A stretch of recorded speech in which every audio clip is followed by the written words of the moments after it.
विरोधियों पर आक्रामक हुए सीएम धामी। पटवारी परीक्षा शुरू होते ही विरोधियों पर आक्रामक हुए सीएम धामी। जनता से पूछे 5 सवाल। पूर्व मुख्यमंत्री भगत सिंह कोश्यारी के पास लंबा राजनीतिक अनुभव। उत्तराखंड में फिर से दिख सकती है सक्रियता।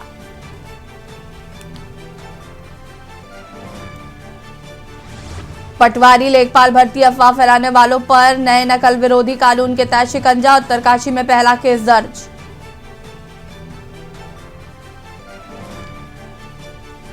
यूकेपीएससी पेपर लीक के बाद दोबारा हुई परीक्षा। इस बार 6.5% घटे उम्मीदवार। 4 सुरक्षा घेरों से गुजरे अभ्यर्थी।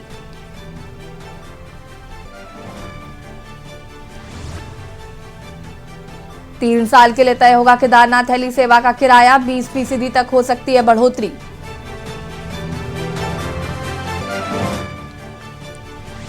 उत्तराखंड में 48 घंटे तक रहेगा ठंड का असर। 15 फरवरी से गर्मी बढ़ने के आसार।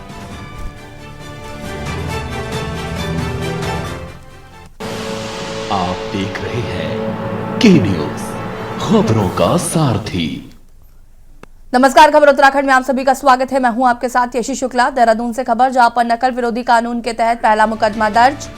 देहरादून से खबर, नकल विरोधी कानून के तहत पहला मुकदमा दर्ज कर लिया गया है। वीडियो सोशल मीडिया पर हुआ वायरल।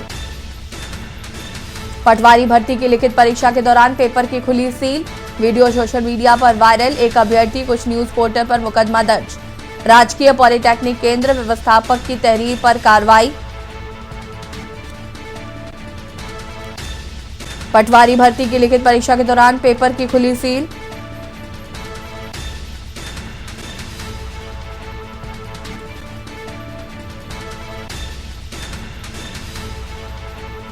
एक अभ्यर्थी, कुछ न्यूज पोर्टल पर दर्ज हुआ मुकदमा।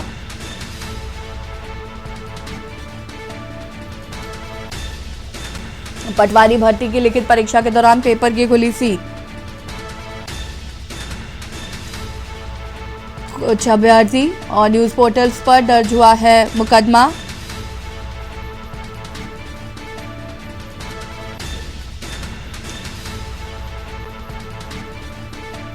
बड़ी खबर आपको बता रहे हैं।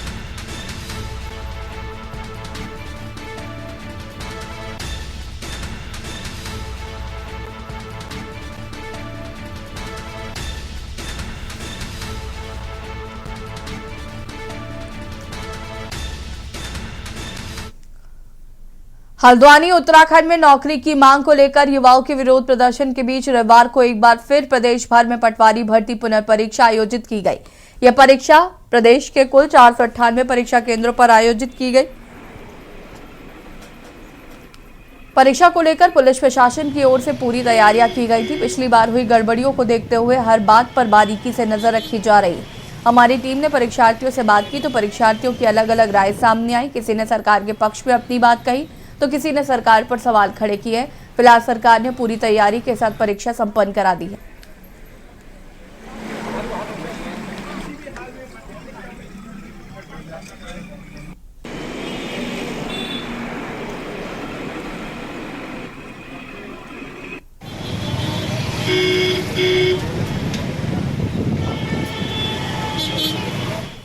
उत्तराखंड बीजेपी के प्रदेश अध्यक्ष महेंद्र भट्ट ने देहरादून में हुए लाठीचार्ज को लेकर बड़ा बयान दिया है। उन्होंने कहा है कि जो पथराव करेगा उसे दंड भी मिलेगा।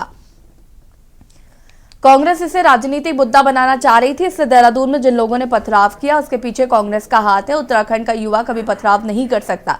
वहीं आपको बता दें कि हरिद्वार के लक्सर में बीजेपी कार्यसमिति की बैठक में भाग लेने पहुंचे थे। इस दौरान उन्होंने पत्रकार वार्ता कर राज्य सरकार द्वारा बनाए गए नकल विरोधी कानून की उपलब्धियों को गिनवाया और उसे देश का सबसे सख्त नकल विरोधी कानून बताया।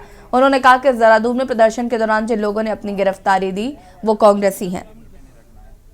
सर, टोपी में बहुत क्यूट लग रहे हैं आप और संजय के चेहरे पर ग्लो देखकर मेरे साथ मेरे उपाध्यक्ष के रूप में मैं बहुत स्पष्टपूर्वक कह सकता हूं कि उत्तराखंड का युवा कभी भी जो हमारा वैधानिक व्यवस्थाएं हैं, धरना है, प्रदर्शन है, जो अधिकार है, उसमें इस प्रकार हथकंडे उत्पन्न नहीं करता है।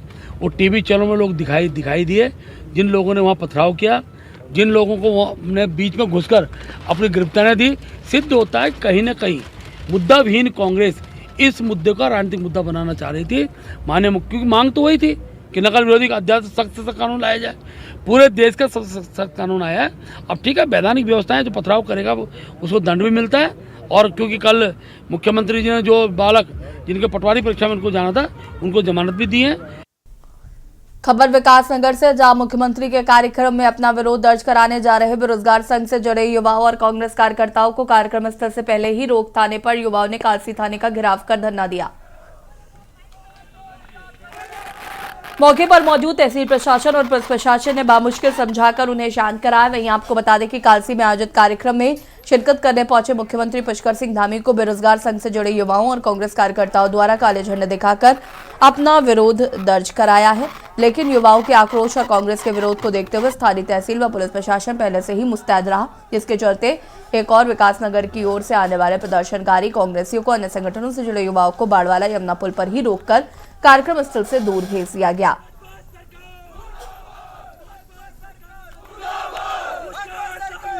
जैसा आप जानते हैं, माननीय मुख्यमंत्री जी का प्रोग्राम था, तो उसके चलते पहले से ही कुछ शांति भंग होने की आशंका थी। तो उसी को शांति बनाए रखने के लिए हमें कुछ लोगों को प्रिवेंटिव तौर पर रखना पड़ रहा है यहाँ पर, ताकि प्रोग्राम है वो सफलतापूर्वक निपटे। तो उसी क्रम में ये हमने यहाँ साथ में रखे हैं। सर, फिलहाल थाने का गेट जाम है। कुल कितने लोग हिरासत में लिए गए हैं? देखिए, यहाँ पर 8 से 10 लोग हैं जो पहले ही, जिनको सिर्फ प्रिवेंटिव मेजर्स के तौर पे यहाँ पर हैं, हिरासत में नहीं लिए गए हैं, बस ये थाने में है, हमारे साथ ही बैठे हैं। पूरे उत्तराखंड को इस समय विदित है कि जौनसार बावर ग्राम दत्रोटा निवासी बॉबी पवार के ऊपर उत्तराखंड की सरकार ने, इस जालिम सरकार ने, इस क्रूर सरकार ने 307 के तहत मुकदमा दर्ज करके उनको जेल के अंदर डाल रखा है। और विगत 3 दिन से अभी तक बॉबी पवार की रिहाई नहीं हुई है। उससे आक्रोशित होकर के पूरे उत्तराखंड के अंदर आप माहौल देख रहे हैं, युवा सड़कों पे हैं। तकरीबन 17-18 साथियों को सुबह ही पुलिस ने मुख्यमंत्री के आने से पहले उनको उठा लिया और यहाँ पर थाने में बंधक बना कर रखा हुआ है। हरिद्वार सिडकुल थाना क्षेत्र में दवात ने गला दबाकर अपनी सास की हत्या कर दी। उत्तर प्रदेश के बिजनौर जिले की रहने वाली बसंती देवी सिडकुल में मजदूरी करके अपना घर चला रही थी। अपना जीवन यापन सुबह 4 बजे दवात ने सास के कमरे पर पहुंचकर गला दबाकर हत्या कर दी। पुलिस को फोन पर सूचना दी। सूचना पर पहुंची पुलिस ने शव को कब्जे में लेकर पोस्टमार्टम के लिए भेजा। आरोपी युवक को हिरासत में लेकर पुलिस पूछताछ कर रही है।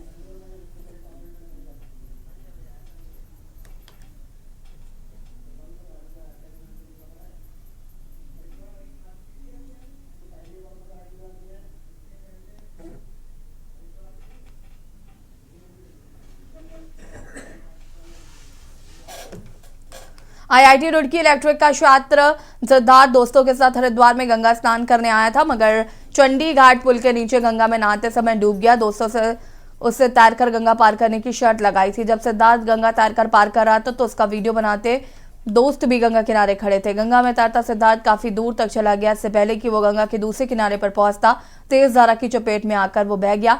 मौके पर पहुंची SDRF और जल पुलिस की टीम ने काफी मशक्कत के बाद सिद्धार्थ का शव बरामद किया है। पुलिस द्वारा इसकी सूचना परिजन को दी गई। वहीं पुलिस गंगा नहाने आए सिद्धार्थ के दोस्तों से भी पूछताछ कर रही। मित्रों के साथ अपने यहाँ पर घाट पर आया था और चूंकि वो खुद ही स्विमिंग करता भी था और स्विमिंग और भी दोस्त कर रहे थे, तो कहीं ना कहीं मुझे लगता है कि ओवर स्विमिंग या बीच में जाने के कारण वो नहीं स्विम कर पाया। उसने मदद के लिए किया, तब तक जल पुलिस पहुंचती, लेकिन इसके बाद डूबने से मृत्यु हो गई। डेड बॉडी को निकाल लिया गया, परिजनों को सूचित कर दिया गया। अभी तक ये नहीं आया, लेकिन कहीं ना कहीं छात्र थे उसमें, तो स्विमिंग, क्योंकि स्विमिंग जानते थे, तो हो सकता है कि ऐसी कोई बात हुई हो। उन छात्रों से भी इस पर जानकारी की जा रही है। और यहाँ रुके छोटे से ब्रेक के लिए, जो हाजिर होते हैं। आप देख रहे हैं के न्यूज, खबरों का सारथी। लोकसभा सीट से चुनाव लड़ने को लेकर हरीश रावत और हरक सिंह रावत के बीच चल रही जंग खुलकर सामने आई है। हरिद्वार के मातृ सदन आश्रम में पर्यावरण को लेकर आयोजित एक कार्यक्रम में दोनों नेता शामिल हुए। दोनों नेताओं ने एक दूसरे से बात तक नहीं की। हरक सिंह रावत कार्यक्रम में पहले से मौजूद थे, जबकि हरीश रावत बाद में पहुंचे थे। मीडिया से बात करने के बाद हरक सिंह रावत ने हरीश रावत से बात किए बिना ही निकल गए।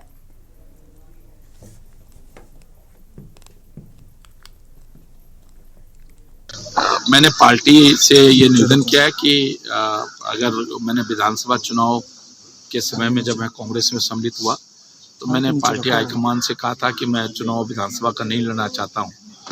लेकिन अभी मैंने पार्टी से कहा है कि भाई लोकसभा में अगर पार्टी विचार करती है तो मैं लोकसभा चुनाव लड़ सकता हूं, और मैंने अपनी इच्छा जताई है। देखिए, पार्टी के अपने बड़े नेताओं को, संगठन के लोगों को अपनी भावना से अपनी इच्छा जरूर व्यक्त की है।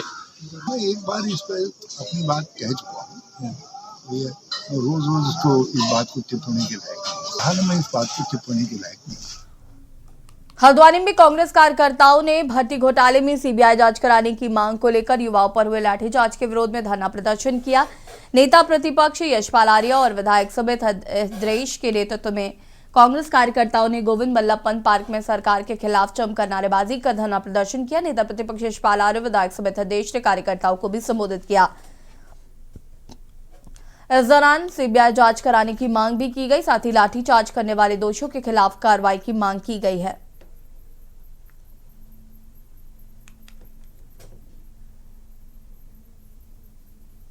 पार्टी सरकार जो है बिल्कुल संवेदनहीन हो चुकी है। एक के बाद पेपर लीक हो रहे हैं और कहीं ऐसा लगता ही नहीं राज्य में कोई कानून व्यवस्था है। भ्रष्टाचार पराकाष्ठा पे है, क्योंकि जो भ्रष्टाचारी हो पकड़े नहीं जा रहे। अगर अंकिता हत्याकांड की बात करें, अगर उनका वीआईपी सामने आ जाता तो ये बात पुनरावृत्ति नहीं होती। अगर हाकम सिंह के गुरु का पता चल जाता ये पुनरावृत्ति नहीं होती। तो आज बार बार क्या हो रहा है, पेपर लीक हो रहे हैं। नौजवान, आप उनकी कल्पना कीजिए जो रात दिन मेहनत कर रहे हैं, पढ़ाई कर रहे हैं, माँ बापों की उनसे बहुत बड़ी अपेक्षा है, उनके आंसू इनको लगेंगे और ये बहुत जल्दी सत्ता से नीचे भी आएंगे और इनको बहुत अपने कर्मों की सजा मिलेगी। भगवान भी देख रहा है इनको। भर्ती घोटाले, क्वेश्चन पेपर बैंक लीक और अपने न्याय के लिए उत्तराखंड का जूझता हुआ नौजवान और लाठीचार्ज बर्बरता पूर्वक युवाओं की मांग, क्वेश्चन बैंक लीक हो चुका है कि पीसीएस के जो अभ्यर्थी, जो सबसे हमारे होनहार छात्र 11वीं 12वीं में जो टॉप करते हैं अपने स्कूलों में, विभिन्न जगहों पे उत्तराखंड के पहाड़ी क्षेत्रों में, मैदानी क्षेत्रों में, वो बच्चे अगर सड़क पर आ रहे हैं और संयुक्त मांग अगर पूरे प्रदेश का युवा और प्रदेश की विपक्षी पार्टियां कर रही हैं कि सिटिंग जज की निगरानी में सीबीआई की पहले जांच हो फिर कोई परीक्षा संचालित हो, उसके बावजूद आज एक परीक्षा संचालित करी जा रही है। और ये भी जो परीक्षा है इसमें भी वही क्वेश्चन बैंक का इस्तेमाल हो रहा है जो अधीनस्थ चयन सेवा आयोग, लोक सेवा आयोग का क्वेश्चन बैंक है, जो पूरी तरीके से हम कॉम्प्रोमाइज मान रहे हैं। देहरादून में हुए लाठीचार्ज के विरोध में कांग्रेस का धरना प्रदर्शन लगातार जारी है। हरिद्वार के लक्सर में कांग्रेस के प्रदेश महामंत्री राजेश रस्तोगी के नेतृत्व में कार्यकर्ताओं ने सवा घंटे का मौन उपवास किया और भगवान शिव से सरकार की बुद्धि शुद्धि की कामना की। इस दौरान राजेश रस्तोगी ने आरोप लगाया कि उत्तराखंड की भाजपा सरकार के राज में बेरोजगार युवाओं के साथ छल किया जा रहा है और बेरोजगार युवा इसका विरोध करते तो उन पर लाठियां भांजी जा रही।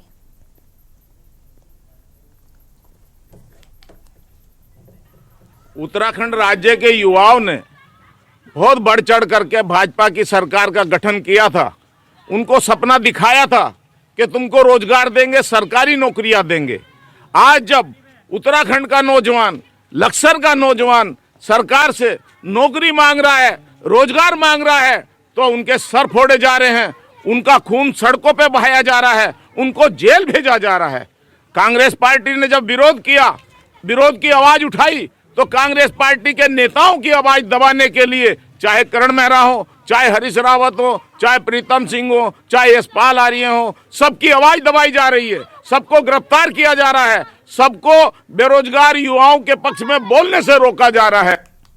सूबे के मुख्यमंत्री पुष्कर सिंह धामी कालसी पहुंचे। उन्होंने कालसी में आयोजित यमुना शरदोत्सव खेलकूद एवं सांस्कृतिक महोत्सव कार्यक्रम में शिरकत की। कार्यक्रम में विकासनगर विधायक मुन्ना सिंह चौहान और जिला पंचायत अध्यक्ष मधु चौहान मौजूद रहे। कालसी पहुंचने पर सीएम पुष्कर सिंह धामी का क्षेत्रीय जनता और पार्टी कार्यकर्ताओं ने भव्य स्वागत किया। कार्यक्रम के दौरान सीएम पुष्कर सिंह धामी ने खिलाड़ियों के बीच पहुंचकर उनकी हौसला अफजाई भी की।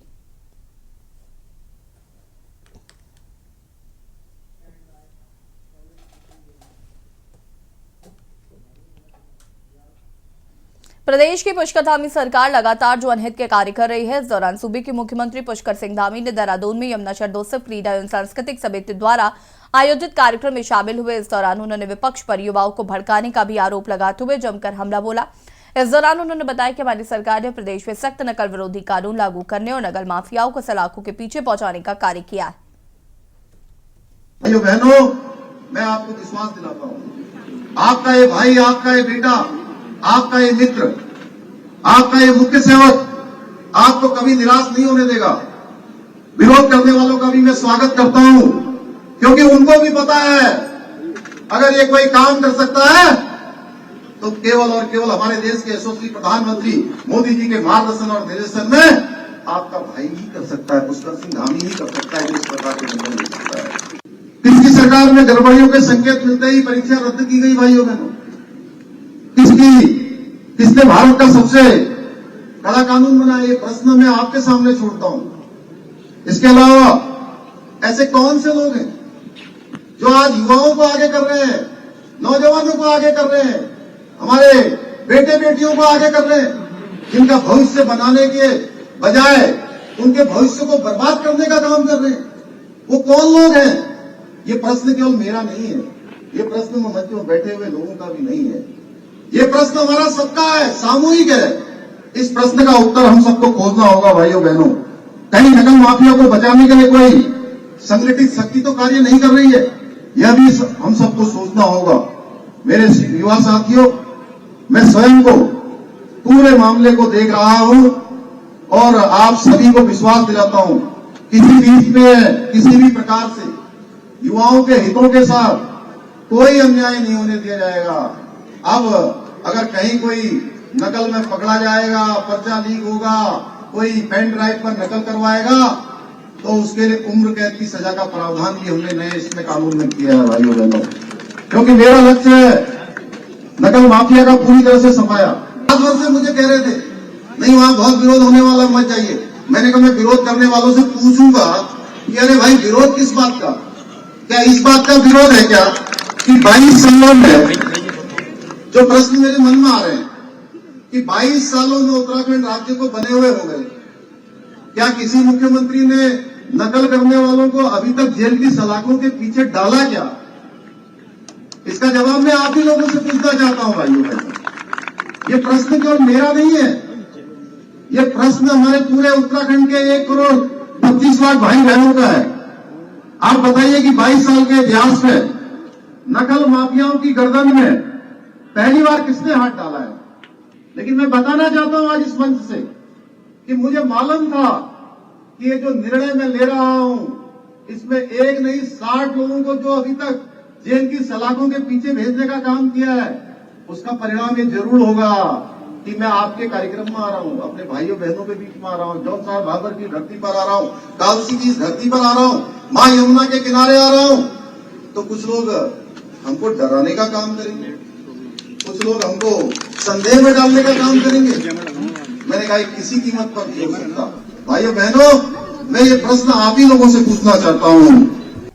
और यहाँ रुकेंगे छोटे से ब्रेक के लिए, जो हाजिर होते स्वागत किया।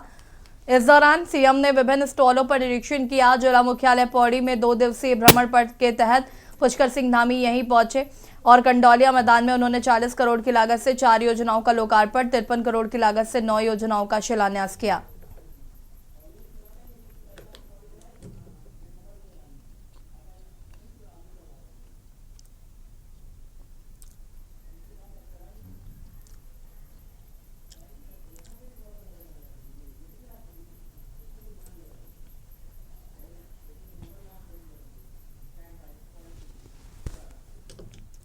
लक्सर पहुंचे कैबिनेट मंत्री सतपाल महाराज ने हरिद्वार में अंतर्राष्ट्रीय हवाई अड्डे को लेकर बयान दिया है।